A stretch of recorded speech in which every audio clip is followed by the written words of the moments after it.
Hey, and welcome everyone to another day of Alexa Office Hours. I am Jeff Blankenburg, and I don't have our names on the screen, but I have Scott with me again today. Thank you for being here, Scott. No problem. There's our names. There it is. My apologies for that. So welcome everybody. As we do every Tuesday at 9 a.m. Pacific, noon Eastern, we're here to answer your questions. And so if there's anything we can do to help you continue to build whatever you happen to be working on, or if you just have some questions about how to get started, we are the people for you. So I'm going to jump over here and look. We have a couple of questions already. We've got a bunch of folks on LinkedIn already. We've got Joel and Jan and Saleha, Zane, Sarab, Joe. Man, there's a lot of people here. We've also got Trade Last over on Twitch. So we can see your questions. We'd love to hear from you. So if you have questions, drop them in the chat, and we will do our very best to avoid them. No, we'll do our best to answer them and see what we can come up with. So how are you, Scott? How are things? Fine. The weather has been so insanely beautiful here for the last 4 or 5 days. I've been able to actually get out into the yard and do a bunch of stuff. I've mowed my lawn now. The previous owners, we just recently bought this house, and the previous owners didn't really take care of the lawn, so I've had to mow it in levels. It's finally gotten down to the normal, actual, healthy level. So right. Lots of my arms are shredded. I'm just covered in gashes from all of the rose bushes and thorns. And oh my God, if anybody else lives in Washington, then you understand the raspberry bush problem. Oh yeah, raspberry bush. It is crazy. Like the whips. I've been pulling whips out that are that big around. It's insane. Wow. Yeah. So I've got like 100 more feet of yard though. It's pretty cool. My life for the last 14 years has been a lot of work from home, but travel a decent amount. And obviously COVID has put a restriction on the travel. But because of that, being home consistently has been hard. And so about 14 years ago, I hired a lawn service, and even with COVID, I didn't stop them from coming because I don't even own a lawnmower right now. So because of that, they've been here, and my yard looks beautiful, and I didn't have to do a thing in there. But I'm with you. The weather has been gorgeous. Now, I don't know if you get the swings that we get here in Ohio, but today it's 60, gorgeous, sunny, wonderful. Tomorrow we're getting snow. So welcome to Ohio. Okay. It's going to rain on Thursday, I think. Yeah. It's pretty temperate here. it's weird how it swings like this, especially this time of year. Kids start playing soccer outside, usually the mid-March, and you'll go to one game and it'll be 70, right? You're there in a t-shirt, maybe shorts, flip-flops, hanging out, watching the game. And then the very next week you go to that game and you have every piece of clothing you own because it's 23 and snowing.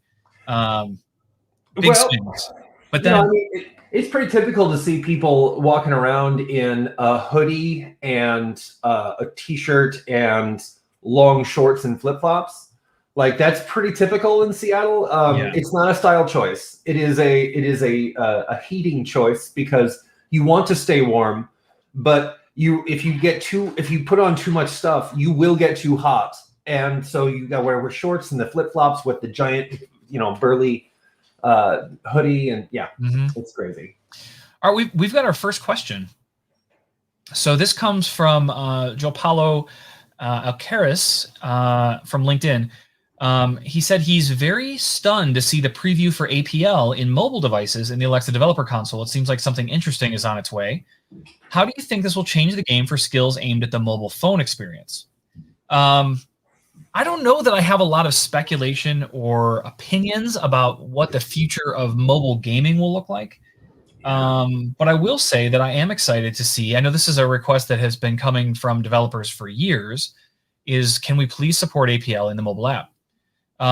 What has your exposure to this been, Scott? Have you had any time to look at any skills? I know with the impact you guys have on like certification and stuff like that, have you seen people talking about APL in mobile? We see so much. So on the tech side, we do get a lot of APL questions, but for the most part, I'm not seeing a huge influx of questions about the mobile game stuff, but Got it. it's so rapidly changing. It is. Like mobile stuff is just, it's like next month it's going to be totally different. Like it's insane. Mhm. But I mean, I do see a big swing happening, but I don't know in which direction. I have honestly, I can't predict it. I mean, it's one of those kinds of things that you think you know it, and then you don't. Right. No. Yeah. And making predictions, especially in tech, is so hard. Yeah.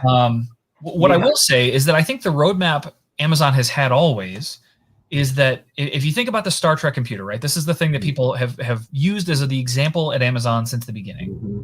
Is that I want to be able to have an ambient computer that can handle all of the stuff, right? Mm-hmm. So I want to be able to just walk through the ship and tell me about what's going on with the engines, or tell me about this or whatever.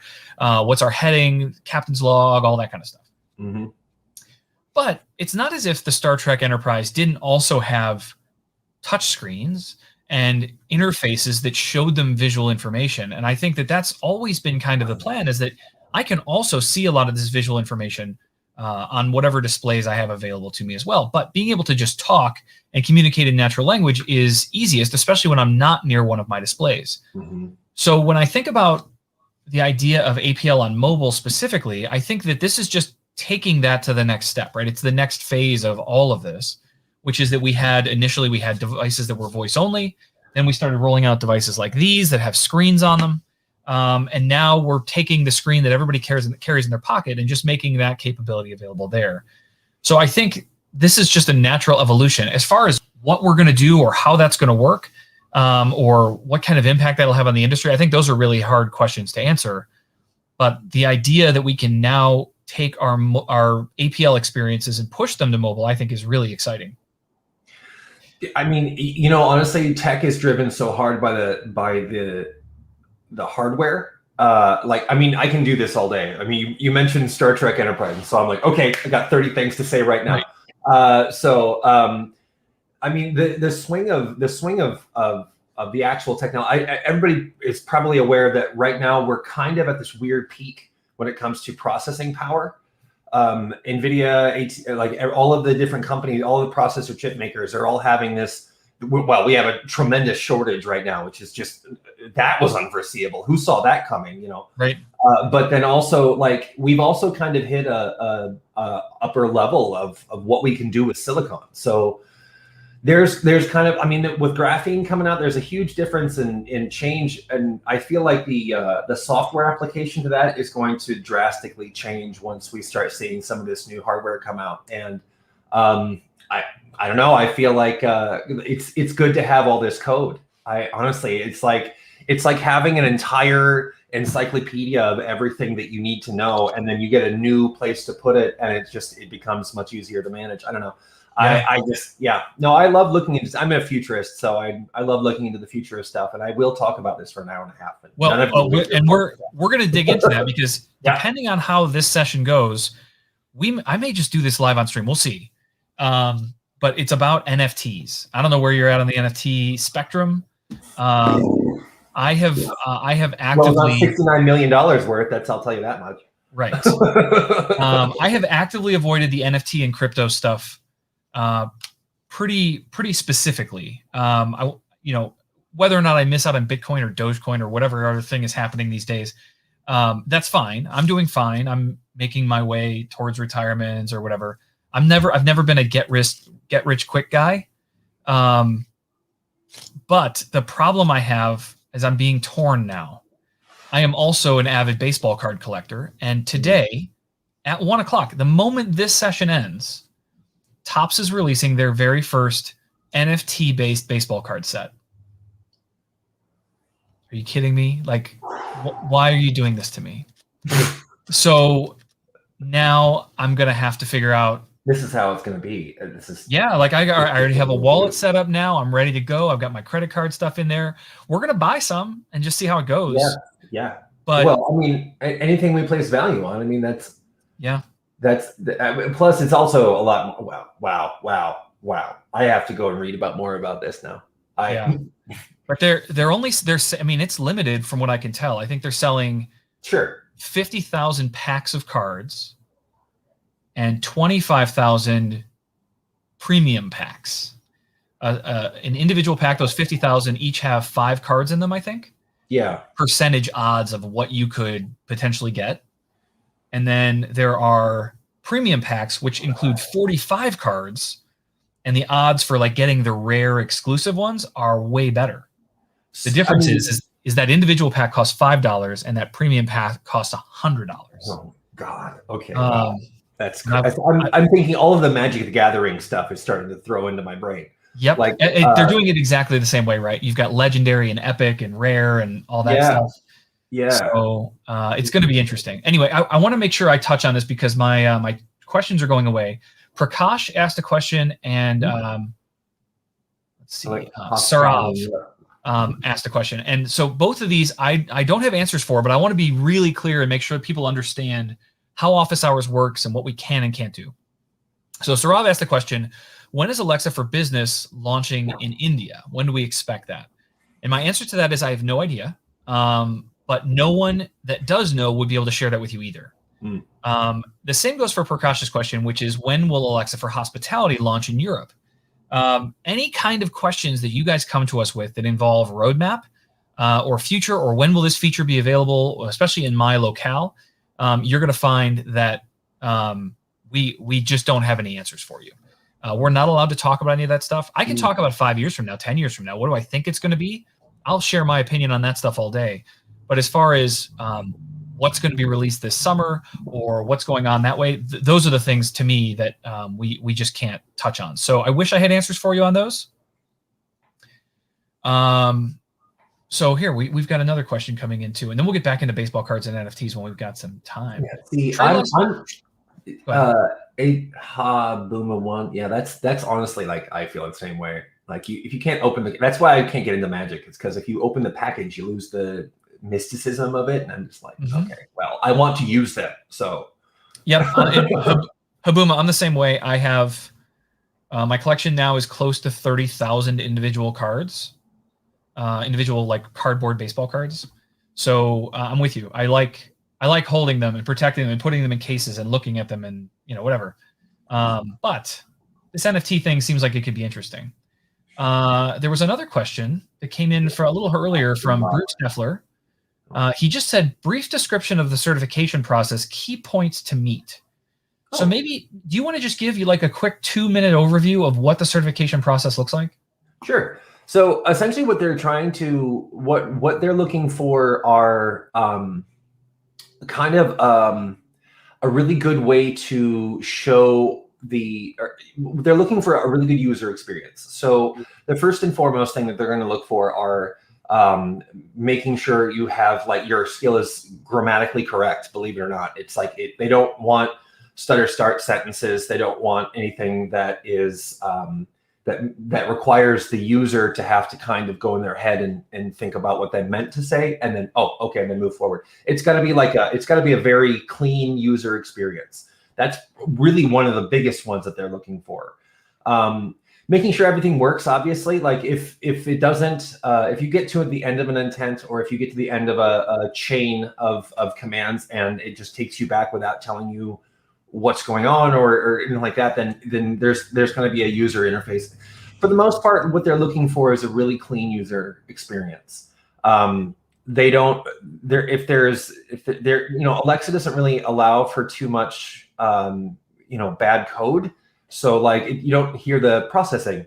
You don't hear that. So it's just the building process doesn't really allow that. So your code is good. You're solid because you can kind of keep going. But like mostly what they're really looking for is a clean user experience, a good solid privacy policy. That's a big one. Here's a tip. When you're putting out your privacy policy, when you're posting it and you're going to put it in there, make sure that the privacy policy itself is accessible, so that it's not behind a wall. It's not behind like a certificate, or it's not behind like you got a paywall, or you have to log in to see it. Just give it a straight URL so that anybody can click on it and grab it. That's the easiest one, because for the most part, your automated testing is not going to get through that, because if there's a CAPTCHA before you have to get to the privacy policy, they're not going to pass it. Right. So there's that. I mean, it's so case by case. That's the reason why we're here. Honestly, the DAG team, the developer advocacy team, is each skill is so unique. Each skill is always going to be so you know. I mean, we obviously publish like 3,000 cat fact skills that are all going to look pretty similar, but right. even still, each of those skills has got to have good solid grammar and a really clean user experience, and everything's got to function. As long as it doesn't infringe on what we call a 1P process. So like, yeah, Alexa can at any time tell you what the time is, so don't make your skill tell you what the time is, because that's a 1P, that we do that already. You know what I mean? So, making sure that doesn't happen. What are some of the common ones that we come up against? I mean, just following the policy, obviously, like there's got to be there's got to be policy adherence, which they'll usually pick you up on. Like the moment that you might stray out, they'll pop out. Oh, so hey, here's this policy. And that's guidance that I give people all the time, is that they really need to read the certification guidelines for Alexa skills. And if you can go through that list and say, yep, I'm good on all of those, you should feel really confident that you're going to get through certification, assuming that your code works and you don't have any of that weirdness that you described. Although, let's see, LinkedIn user said, I thought it was the Alexa Skill Builder certification. Oh, he thought we were talking about Skill Builder certification, which for those that don't know, that has been deprecated. And so I don't even believe that you can. Yeah, I don't even believe you can sign up for it anymore. I mean, it still exists and it still qualifies, but it's not available to be taken anymore. Huh? It was a cool course. I mean, basically, it gave you a full breakdown on how to build a good skill. But neat. All right. But yeah, I think that covers. I don't know. Any more questions on that, guys? I can't talk and read. I don't know how anybody does this. At work all the time, people are in meetings and there's constantly chat going and other people talking. I don't know how you do it. I'm well practiced and trained at that, I guess, because I've noticed as we've been talking here that someone was asking, I think it was Oxygen Box, about basically doing transitions in APL between two things. And the example he's illustrating, I'll draw out for people. But if you imagine building a skill, there's a process, especially for like a quiz game.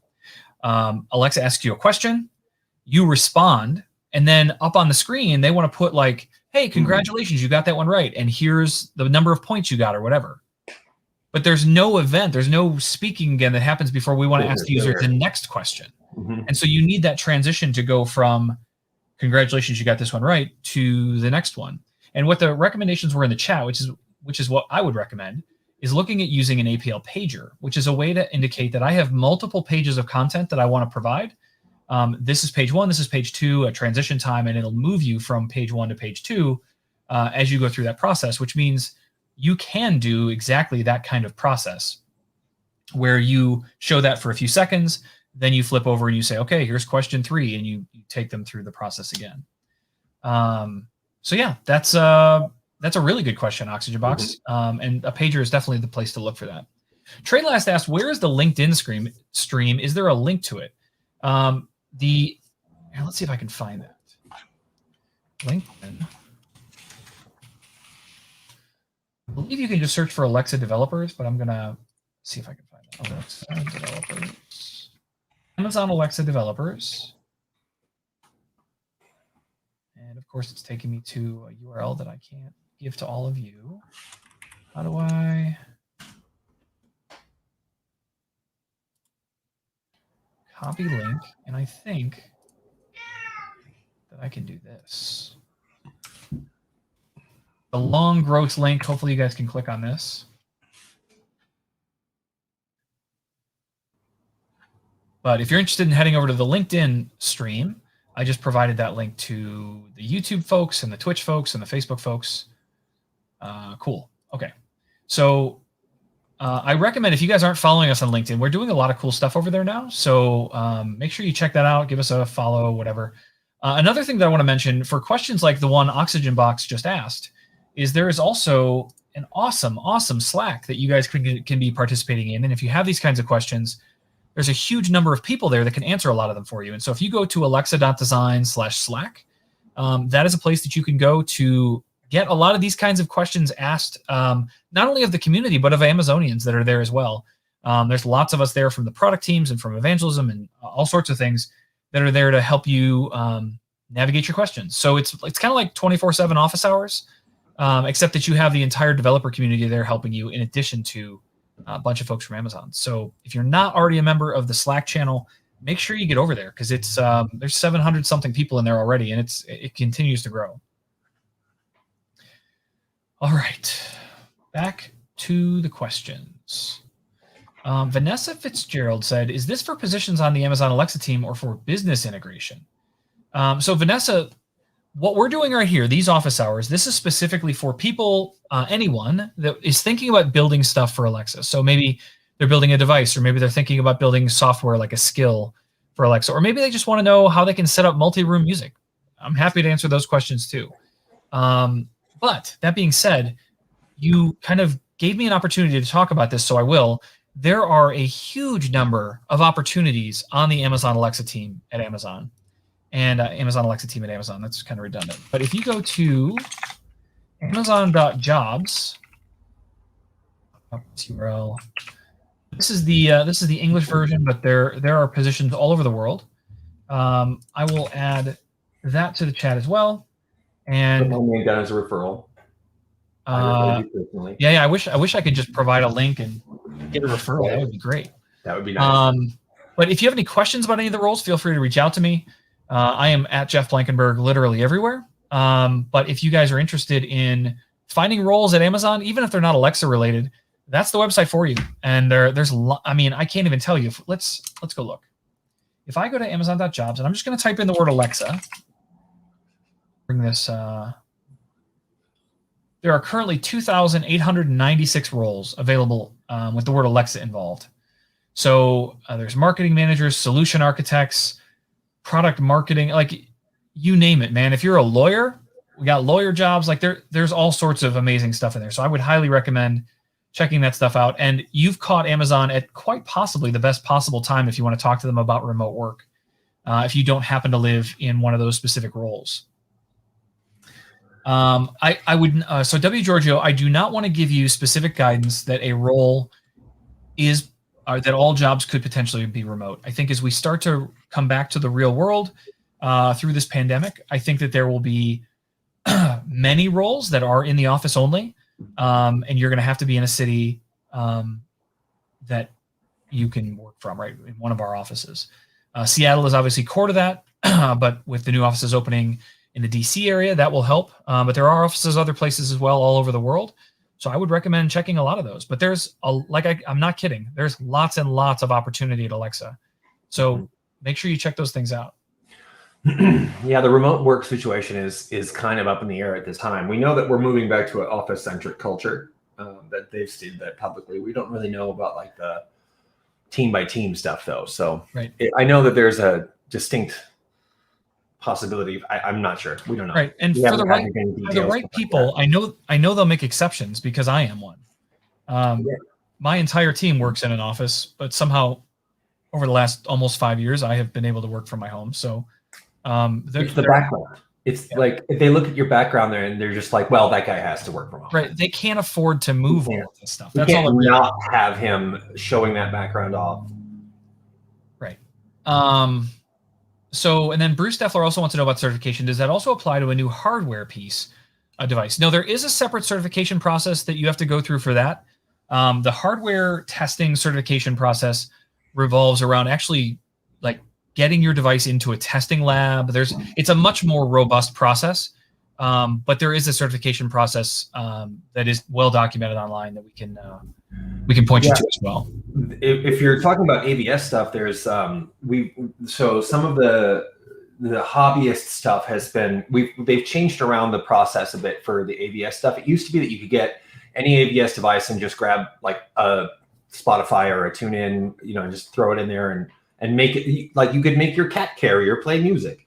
Right. But they've kind of changed that now. They're moving towards a commercial. They're moving towards more of a commercial audience, and they're trying to figure out where it all belongs. And so, depending on what you're trying to do, I would say before you invest a lot of money onto devices, I would suggest looking into what devices are available to be tinkerable with the public, so that you can go out and find the right stuff. I know that like some folks have but that's what I would recommend is right. I started my first AVS device with just a Raspberry Pi. That was plenty to get me started. I think even the Pi Zero, which is like $5, will work. Yeah. But there are also, if you just go search on Amazon and other places, there are a number of build kits that we work with manufacturers to make, and so you can find specific AVS development kits that are almost the entire piece of hardware that you need.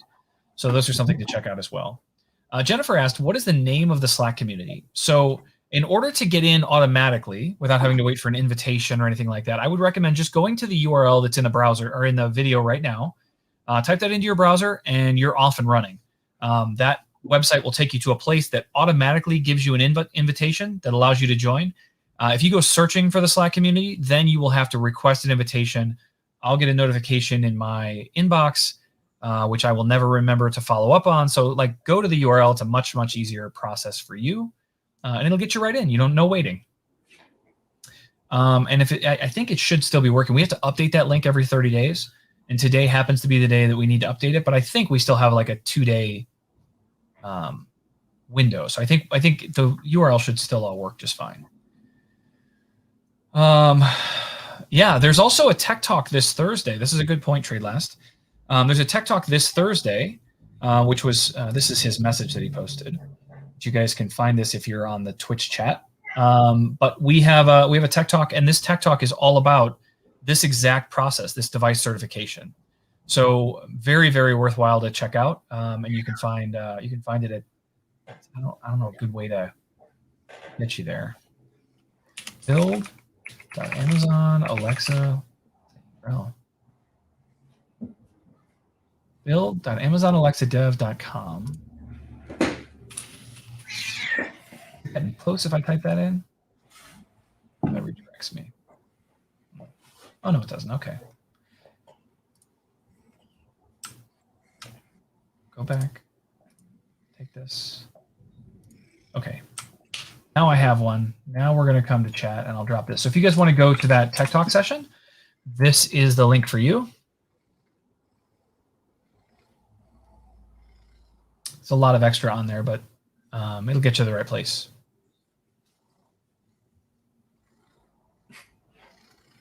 Jennifer, let me know if you got in. I'm not monitoring it right now, but hopefully that link worked for you. All right. What else is going on? We have 32 minutes left until I'm going to buy my first NFTs. Let's see. Will there be another AWS certified Alexa skill builder in the future? Looks like the special is being retired. We actually just mentioned this. Yeah, it looks like it's been deprecated. I don't, honestly, that was such a cool program. I'm actually going to do some investigation right now and see, I guess as soon as we're done here, to see if they're still offering the class itself. Sure. But I can't imagine why they would not allow it. Well, because Amazon does a lot of testing, so like the proctor testing and whatnot is probably the reason why they're not doing it. So I was very involved in creating the skill builder exam. I should zip it. And as part of that, it's a really robust process. They're constantly introducing new questions. They're constantly testing and adding test questions to the exams to see how people do and perform. And it's an expensive process. They're constantly making sure that all of the questions are answerable properly also. And there's a whole team that's kind of focused and working on that. And because of that cost, I guess there weren't enough people taking the test. I don't actually know the answer, but that's my speculation. Yeah, I imagine so. Yeah. I mean, so the certifications in the tech world are so like they're very, very important.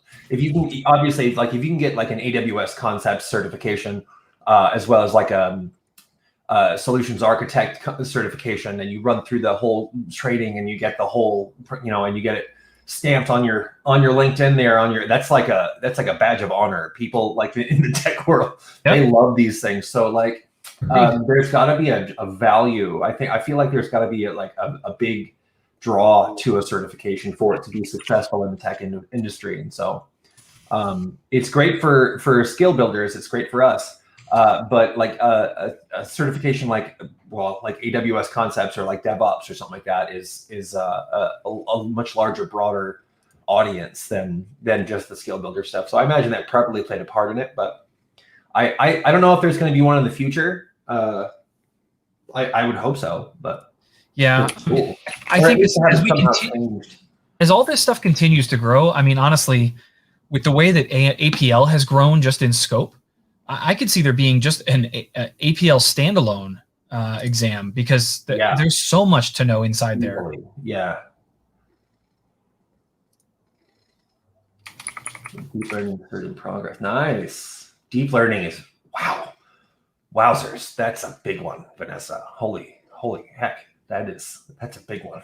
I actually looked into that one a little bit. I was browsing through all of our certifications. The machine learning one was wowzers. That was a big one. Yeah. Hey, there was a question that I missed. Came from W. Giorgio. Do we have access to the old tech talks? Yes. All of those videos are posted on the Alexa Developer YouTube channel. And so those all should be available after the fact. So all of the previous tech talks that we've done are all available on that YouTube channel. But yes, you should be able to find all of those there. I had another thing that I was going to mention. Maybe. Get back to the comments. Unai Galaz is asking about building some skill demos from the console in Python. I don't know where I can find my custom log traces. Nothing even found in the CloudWatch logs.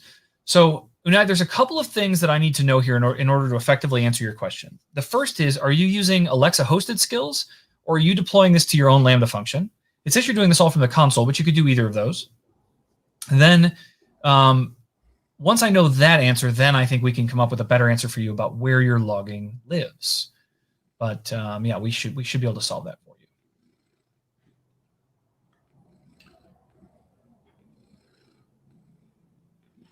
Okay, this kind of goes, Armel here. Is Alexa thinking of ways to allow developers to answer requests that Alexa is already answering? For example, answering what's the weather? Well, so that's if I have a skill which is better than the default Alexa, will there be a way to customers to use mine by default? No. That's, I'll be straight up. Look, there's 1P services that Alexa just does, like get the weather or get traffic reports or find and we have built that into our very basic, like the very base core functionality of how she works. So we love for developers to play off of that stuff. We provide not only is the core functionality in there, but like you can go and get the code for that. So like you can absolutely use the built-in stuff so that you can make a weather skill that goes into far more detail about the weather report. Like, about meteorological facts and things like that. Things to watch for, educational skills, stuff like that. That's great. And that's fine. That's exactly what a custom skill is for. But to replace her 1P features, her core functionality features, nope. I'm straight up. Like, honestly, I like to be straight across with people. I like to be a straight shooter because so I don't want to be vague. I don't want to waste your time, Yeah, there are some exceptions to that rule, though, because we do have the concept of the can fulfill intent. Yeah. And can fulfill intent allows you to basically indicate, hey, these are things that my skill can answer questions for. Now, that does not mean that a user can go in and configure theirs to say, when I say what's the weather, what I want is skill X. But what it does mean is that when they ask questions, when a user asks a question that potentially matches something that your skill can respond to, then yes, there is the possibility that your skill could be called upon. It's one of the mechanisms that we've built in to try to accommodate a little more discovery, allow people to find your skill more easily. But I would never recommend going out of your way to build a skill that replicates, as Scott said, a first-party experience, something that Alexa does natively. But if you want to, you're welcome to. And if you offer functionality that is similar to or identical to what Alexa offers, you can add those can fulfill intent requests to your skill to say, hey, by the way, I can answer questions about the weather. I can answer questions about traffic. But keep in mind that it's you are competing with Alexa herself or itself. And if you're popular, if people respond well to your requests, to your fulfillments, then you can gain more popularity there. But it is a hard game and it's very hard to control. So I just want to set expectations there that it is possible, but I don't want you to have grand aspirations. So Unai got back to us. He's doing hosted skills. So if you're doing a hosted skill, one of the things that I would recommend, and I think the best way for me to show this is probably just to share my screen. So let me new screen here, and we're gonna go to this, share my screen. Just add this in here. Okay, so you guys can see my screen. And one of the things that I'm going to show you really quick is, do I have, I think this one is hosted. We'll find out here in a second. Nope, I am in fact incorrect. So I have to find a skill that I have that is hosted, and at some point it's going to be faster just to create a new one. I did it. I found it. Okay, so what you need to do to get access to your CloudWatch logs when you are using an Alexa hosted skill is that you go through your deployment, you interact with your skill, do whatever you want to do. But right here at the top, you can see that I have my CloudWatch logs available to me. This is also where you can find access to your S3 storage, to your Dynamo database. All of those things are found here on the code tab, regardless of whether you're using Python or Node or whatever. If you're using Alexa hosted, you'll find access to all of that stuff here. It's not putting it in your AWS account. It's not putting it in CloudWatch. You should find it right here. So hopefully that answers your question, Unai. Let me know if that does not work for you, but I would expect that that is probably what you were looking for. Okay. Let's turn that screen sharing off. Back to big picture. There we go. Yeah, so I have not been in my little NFT wallet or any of that stuff on this machine before. So now I'm trying to figure out how to get that set up so that, like, right at the end, I can. We got 23 minutes. Yeah. I want to make sure I get one. I have a question here. Zila.b. Z, I am assuming, is with the X sound. How is my cat doing? His name is Sheldon, and he's doing better. He's doing a lot better. He has a really bad knee problem. He has something patella that I don't know, but he's been just laying around a lot. But yeah, we've gotten him into physical therapy, and now we're gonna get him into surgery here pretty soon. So that's my cat story. I know it's super riveting. I'm glad your cat is doing well. Oh God, yeah, he's doing fine. He doesn't know that he's hurt. He doesn't care. He chases the dog that is 100 times his size. So yeah, that sounds right. He's 25-pound cat, and he doesn't care.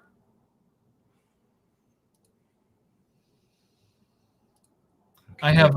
I have two cats. I also have a 5-year-old, 6-year-old, maybe she's only 4-year-old chocolate lab.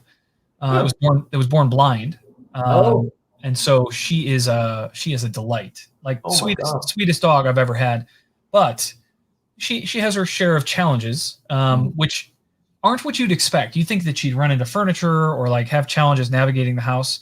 Not only does she have no issue with any of that at all, she knows where you are at all times. She can find her way to the couch and the upstairs, like amazing. Like her navigation skills are quite remarkable, actually. And even when we take her to like my in-laws' house or my parents' house, she can find her way around the house, no problem. It's amazing to me.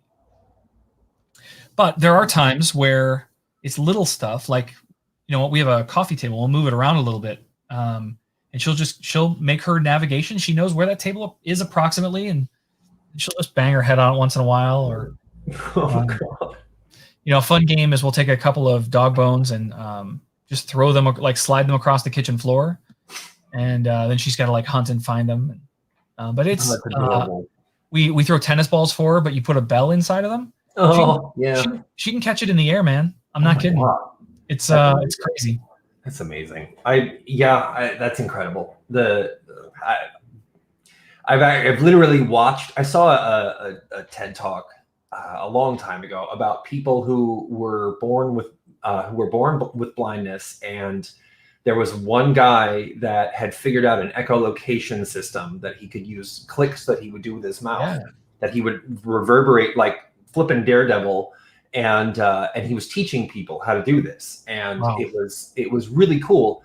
And it was just cool to see. But then one day I was on my way home from work, and I was waiting on my bus transfer, and I saw an elderly man walking by doing that. He actually clicked a couple times, and because the bus had pulled up, and he clicked a couple times with his mouth, and then whistled once, and then walked right in. And it was the most. I just stood there, wait, did he just do that thing I saw 5 years ago? Like, oh my God, like it's real. Like people are really doing this. It's amazing. That is amazing. Yeah, it's incredible. Humans are amazing.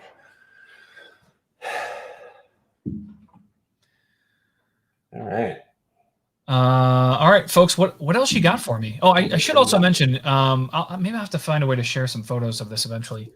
But we also do a lot of kitten fostering. Oh. And so currently living in our basement, we have a finished basement, but we have one area that kittens tend to live in, and we currently have 6 kittens that are probably, I don't know, 6 weeks old, living in our basement. So whenever you need a little serotonin, you just roll down to the basement for 20 minutes. They crawl on top of you and they just purr. It's awesome. If you want to get more viewership, I honestly feel like if you just had like some kittens that we were just juggling at all times while we're answering questions, that would, I feel like, would just drive the last batch we had one, he was very parrot-like, and he just loved to just sit on your shoulder and hang out. But I mean, they're this big, right? They're little tiny things. And so he would just hang out on your shoulder. So I could have pulled that off, but in here, there's so much trouble to get into. I think that's probably a bad choice. Yeah, probably. Yeah, that's probably.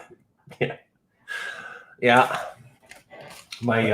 Do love some fostering. It's a lot of fun. It's mostly my wife's hobby, but more I think it's become a family thing, right? We that's what I do after I get off work. I'm like, I'm going to the basement. I'm going to hang out for 20 minutes. You sit there and you look at your phone and just have cats crawl all over you. It's great.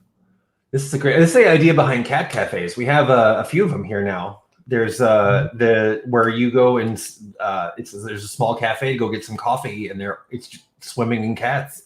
Right. There's like 8 or 9 cats walking around, and people just pet them, and they can get a chance to adopt them if they want, or whatever. But the cats just live in the cafe, and you have coffee and pet a kitty, and that's it. And there's also yoga, which is funny because I have 2 dogs. I have a Great Dane and I have a Leonberger Saint Bernard mix. The Great Dane is named Moose, and she has mastered like the dog yoga. So whenever we're doing yoga, Moose will come in and start doing yoga with us, and she'll do the downward dog, and she'll like stretch her legs out real long. My gosh, that's amazing. And lay down and flip over on her back whenever she does yoga with us. It's hilarious. And then Murphy, because Murphy hasn't figured it out yet, but he just works his face a lot.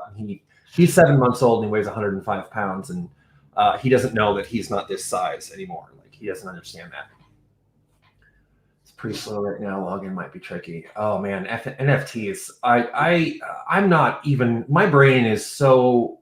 Like, how does this work? Like, how does somebody sell a $69 million NFT? I don't. Like, what are we doing with our money? Right. Clearly, there are people that have way too much money. Right. Like you could have made a school with that, man. Come on. But instead, you own the first tweet, right? Like, and you don't even own it. You just own it. It's not even real. It's not even. Right. I remember like back in the days of Ultima Online. Jeff, you might be old enough. Do you remember Ultima Online? Oh, I'm securely old enough. Oh, yeah. There were the days of when people would make like little skins, and they were little 8-bit skins and sell them for $25 online. And everybody was just like, what are you doing? You're spending real money on something that doesn't exist. And it was just this mind-blowing concept. And now here we are, like 25 years later, and people are literally doing that and making millions of dollars doing it. It's insane. Mm-hmm. And I mean, some of this comes from the video game world, right? I mean, if you look at microtransactions, like Xbox and PlayStation and everything, all those games are driven by the idea that you're going to buy in-skill stuff or in-app stuff Yep. And it's a huge business. I mean, it's crazy business. Yeah, it's something that we haven't been able to quite get to translate over to Alexa as much as we want. It's one of those things that like having in-skill purchasing is something that we all want to have be something that is just as populated and just as popular as an in-game purchase for any kind of game. Like I play there's a game called Fallout Shelter. It's on my phone. Okay, so you're aware. All right. So and I buy like the little quantum Nuka quantum thing. I put $4.99 and I get 20 of them, and I can just spend it on my characters and stuff. And like we want that to happen more in Alexa. We haven't quite cracked the code yet, but sure. I feel like we're working on it. People are buying stuff. Yeah, they're doing it. They're using it. It's just not on the scale yet. Yeah, it's not up to scale that we would have wanted or would have thought. It's kind of like, I wonder why that's not happening. Interesting, but yeah. Always looking for skills that have ISP. Yeah, and I mean, there's so much cool content out there, and I think that's the thing that ISPs are really good at is like, hey, I've got all this amazing content. My skill is free, my experience is free, but if you want all this extra stuff, like here, pitch me $1, man. Throw me a couple dollars for this awesome experience I'm giving you. See, I love the idea of having a companion app that offers that. So, like, if I'm playing a video game, Knights of the Old Republic, I don't know, it's not even our IP, it doesn't matter. If I'm playing a video game and I want to get all of the background information on a character, or like if I'm because I'm super duper into storyline, that's my jam. Whenever I go play an online game, it's always going to be like an RPG, and it's always going to be really in depth. Right. And so like I want to get all the background information on this one guy because he's my favorite character. So I ask Alexa to give me all that information, and I give $1 and I get this whole thing, and I get a little bonus, and I can maybe get a code for in game. I love that stuff, like.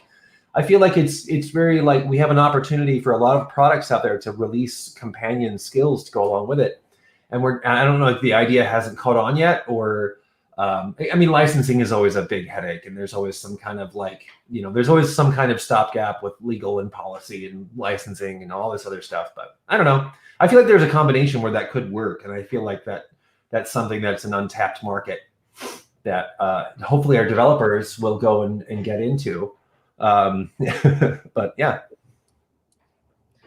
I can't even find the page anymore that had where they were selling. Here, let's do this.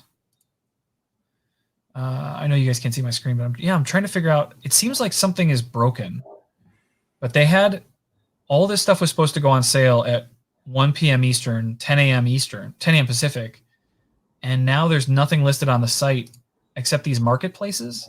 And in the marketplaces, people are selling their NFT cards already, which is weird because I don't know how they got any. And the prices that they're asking for them are astronomical. Hackers, but they're probably scams. It's probably a scammer. I mean, I guess that always happens. That always happens. Somebody's going to buy it somewhere. I mean, I remember when I was 21 years old, a buddy of mine worked for the Better Business Bureau, and he got a report from a guy buying an Xbox on eBay, and on eBay, it was a cardboard box with an X on it and duct tape. And he was very upset. Yeah. He was very upset that he didn't get an Xbox. So somebody usually will buy it. So yeah, I've seen some very valuable baseball cards where it says in the description and in the title, like near the end, but it says you're only getting a picture of this thing. And they're selling a picture of a very valuable like Mike Trout rookie card or whatever. So the bidding's up at $5,000, $7,000, $10,000, and those people just don't realize that they're bidding on a photo. Yep. Read everything, folks. Yep. Always read. Hello, Fabio. Bom dia. A little bit of Portuguese. I took a little bit of Portuguese because Brazilian Portuguese, because I, first of all, love Brazil. Brazil's amazing. Brazil's an incredible country and the people in Brazil are amazing. I got to go down there for the launch. It was amazing. Oh yeah, I got to watch that on my computer. I did capoeira for a while there. I was actually really into capoeira. So I saw a movie called Only the Strong when I was 14. It was a terrible, terrible movie. and it was aimed right at 14-year-olds. But yeah, medical test at Flag, and probably. I don't think that's. Yeah, but yeah, no, that's.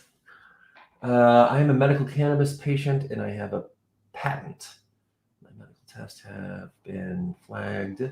That doesn't feel like a real question to me. I don't know. Maybe I'm wrong. Well, I don't know much about patents. We're definitely not not the right guys for that. Yeah, no, wrong crowd.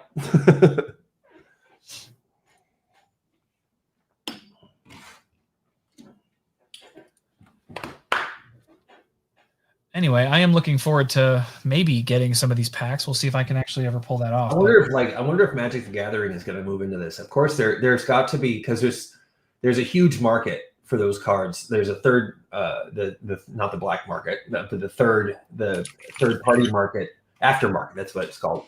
Of course that Wizards of the Coast doesn't acknowledge. We don't acknowledge the aftermarket stuff. Right. But there's a huge value for it, and it makes me wonder how if it's not already a thing. I imagine it is.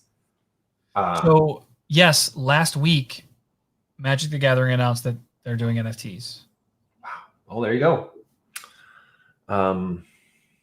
That's crazy. That's great. I mean, everything is going to, in like 10 years, we're going to have all of this stuff on like contact lenses, and all of our mobile data will be like, built into your, we'll have neural links and stuff. So I imagine this stuff is probably going to be less weird, eventually. But, right now I'm just, I grew up in my childhood was before cell phones, and then my adulthood was after cell phones. Yep. Like I was 20 years old, 21 years old, I think, when the iPod hit the market. So I'm a Zennial. I'm one of those people that was born in the little gap between Generation X and the millennial generation. And a little bit of both, neither, not enough of either. But I've seen a lot of stuff show up in the tech world that came and went, but is still here. Some of it's still here. And it's so weird to see some stuff coming back, like weird stuff, paper stuff, making its way into the digital world. And it's valuable. People are getting it. People are doing it. NFTs are it now. I guess they are. We'll see. Yeah. Right now, it feels like a huge cash grab. Yeah. That's trends are trends. Look at Beanie Babies. Yeah. Look at what happened there. There was a question. Alex asked, "Is there a date for Alexa Live yet?" I don't know of this Alexa Live that you speak of, and I'm not aware of any dates yet. So maybe that's a thing that will happen later, but I don't have any information to share today. Pogs. Nobody wants Pogs. Okay, nobody wants them back. The Pogs can stay. They can stay in the 90s. It's fun. Pratam Parker asked, "I'm making an app which will add expanse of your shop through Alexa.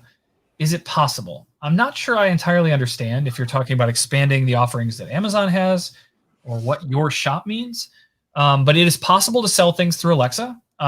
So yes, that's very possible. Either using, like if you're talking about physical goods and services, you can use Amazon Pay to do that. If you're talking about digital things, you can use in-skill purchasing, the ISPs that we've been talking about a little bit. So yeah, selling things through Alexa is very possible. Selling things directly from Amazon today is not possible.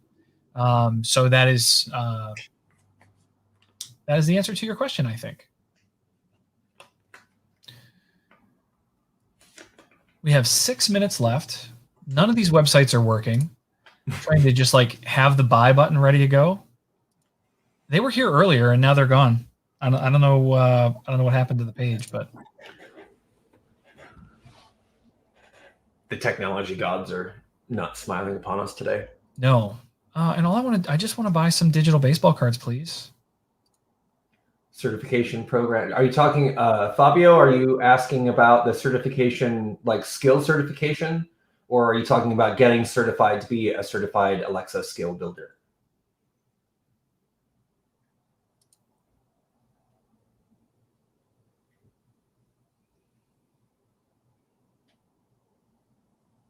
because I can talk about both. Right.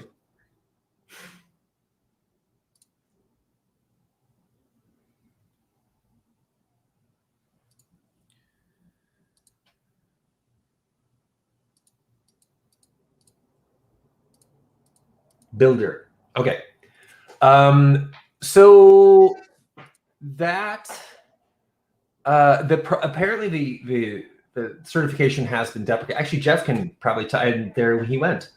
So there, Jeff could probably actually talk a little bit more about the program. He was actually kind of fundamental in building. Yeah. So if you're talking about, I want to make sure we're still being clear. Like the Alexa Skill Builder certification, like the examination that you take to become certified yourself as an Alexa Skill Builder, that program has ended, right? So there's no more opportunity to take the Alexa Skill Builder certification exam.